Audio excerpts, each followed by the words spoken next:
আমাদের দেশের রপ্তানিকারকগণ সাধারণত প্রাতিষ্ঠানিক সুবিধার পাশাপাশি বেশ কিছু অপ্রাতিষ্ঠানিক সুবিধাও পেয়ে থাকেন। তো আজকে আমরা সেসব সুবিধা থেকে কিছু উল্লেখযোগ্য সুবিধা নিয়ে আলোচনা করব।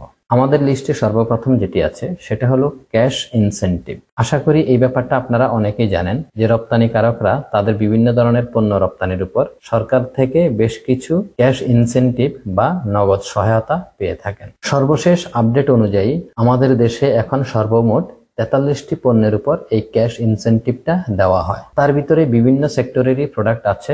আপনার গার্মেন্টস শিল্পের বিভিন্ন ধরনের প্রোডাক্ট আছে, এর পাশাপাশি পাট এবং পাটজাত পণ্য আছে, চামড়া এবং চামড়াজাত পণ্য আছে, চা শিল্প আছে, বিভিন্ন ধরনের কৃষি পণ্য আছে, এছাড়াও হালকা প্রকৌশলী পণ্যগুলো আছে। আপনাদের জ্ঞাতার্থে বলছি, গত বছর পর্যন্ত ক্যাশ ইনসেনটিভটা ছিল সর্বনিম্ন 1% থেকে সর্বোচ্চ 20% পর্যন্ত।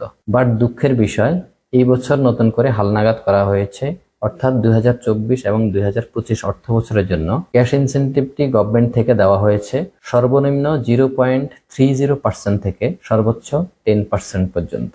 অর্থাৎ এই অর্থ বছরে 50%-এরও বেশি ক্যাশ ইনসেনটিভ কমিয়ে নেওয়া হয়েছে। এটা যারা রপ্তানিকারক তাদের জন্য আসলেই একটা দুঃখের বিষয়। আমাদের লিস্টে 2 নম্বরে যেটা আছে সেটা হলো ব্যাট ফ্যাসিলিটিস। তো আপনারা নর্মালি জানেন যে কোনো পণ্য উৎপাদন এবং বাজারজাত করার জন্য গভর্নমেন্টকে একটা নির্দিষ্ট পরিমাণ ভ্যাট দিতে হয়। বাট যারা রপ্তানিকারক তাদের পণ্য উৎপাদনের উপর কোনো ধরনের ভ্যাট দিতে হয় না। যারা রপ্তানিকারক তারা সাধারণত এই ভ্যাট ইস্যুতে গভর্নমেন্ট থেকে একটা বাড়তি সুবিধা পেয়ে থাকেন।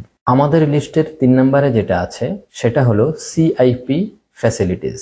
সিআইপি মিনস হলো কমার্শিয়াল ইম্পর্টেন্ট পার্সেন্ট। প্রতি বছরই গভর্নমেন্ট সকল রপ্তানি খাত থেকে কিছু পরিমাণ সিআইপি নির্বাচিত করেন। তো এই সিআইপি নির্বাচন করার একটা প্রক্রিয়া আছে। এই প্রক্রিয়াগুলো নিয়ে আমরা হয়তো পরবর্তীতে অন্য কোনো ভিডিওতে কথা বলবো। রপ্তানিকারকদের অপ্রাতিষ্ঠানিক সুবিধাসমূহে আমাদের লিস্টের 4 নম্বরে যেটা আছে সেটা হলো foreign currency facilities for import.